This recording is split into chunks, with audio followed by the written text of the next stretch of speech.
Sur les réseaux sociaux, on vous vend la stratégie du locataire investisseur comme la solution miracle pour devenir rentier sans posséder son propre toit. Sur le papier, c'est séduisant, mais dans mon bureau de courtage, c'est souvent là que les problèmes commencent. Aujourd'hui, je vais casser le mythe.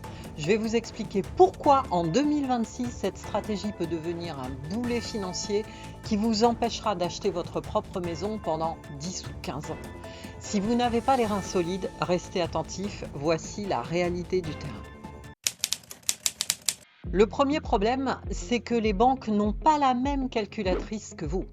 Depuis les normes strictes du HCSF, on ne peut pas dépasser 35% d'endettement.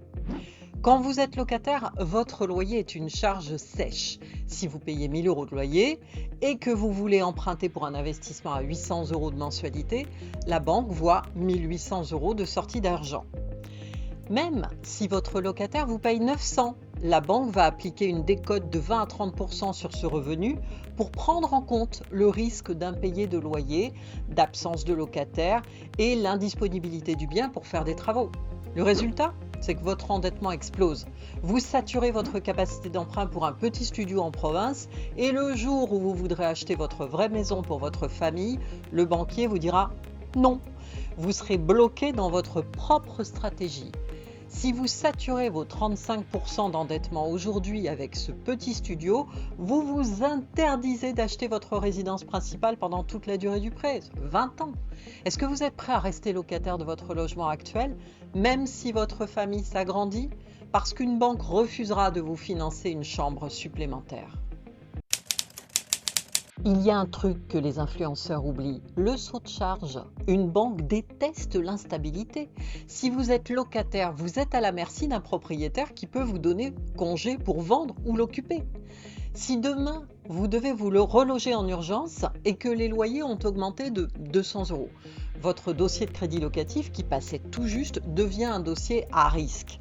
Pour une banque, un investisseur qui n'est pas propriétaire de sa résidence principale, c'est quelqu'un qui n'a pas sécurisé son premier besoin vital, le logement. À leurs yeux, vous construisez un château sur du sable. Alors, vous me dites que l'opération s'autofinance, mais si demain votre locataire ne paye plus pendant 12 mois et qu'en parallèle, votre propre propriétaire augmente votre loyer ou vous donne congé, est-ce que vous pourrez assumer 2 000 € de sortie cash mensuelle sans sourciller ? Vous visez du rendement locatif 7% brut, mais avez-vous intégré dans votre calcul que votre loyer personnel est une charge non déductible ? Si on déduit votre loyer de vos gains locatifs après impôt, votre enrichissement réel chaque mois est-il vraiment supérieur à l'épargne que vous constitueriez en remboursant le capital de votre propre chez vous ?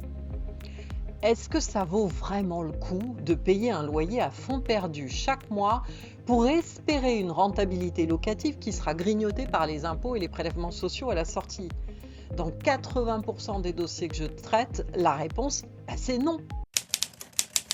Quand vous vendez votre résidence principale, la plus-value est exonérée d'impôts à 100%. C'est le plus gros cadeau fiscal en France. En achetant votre résidence principale, chaque euro de prise de valeur est net pour votre poche le jour de la revente. Alors qu'en étant locataire investisseur, vous jouez sur du locatif. Si vous revendez, l'État va se servir grassement sur votre bénéfice. Sur votre investissement locatif, il va vous prendre 36,2% impôts et prélèvements sociaux sur la plus-value, moins les abattements pour durée de détention. Alors pourquoi choisir l'actif le plus taxé en premier ? Faut-il oublier l'investissement ? Bien sûr que non, mais il faut être lucide. Le profil de locataire-investisseur, moi je ne le valide que pour des clients qui ont des revenus très élevés ou bien une épargne massive, je dirais au moins 50 000 €. Pour les autres, sécurisez votre résidence principale d'abord, c'est votre socle. Une fois que votre toit est payé, ou au moins stabilisé avec un crédit à taux fixe, là vous pouvez attaquer le locatif sereinement. C'est pour ça qu'il peut être utile de choisir la durée d'emprunt la plus longue possible pour financer votre logement, ce qui va permettre de diminuer vos mensualités et vous libérer une capacité d'endettement pour acheter des biens locatifs. Avant de signer un compromis, venez voir un courtier. On fera le vrai calcul en fonction de vos projets, pas le calcul de YouTube. Abonnez-vous pour protéger votre capacité d'emprunt et on se voit au prochain dossier.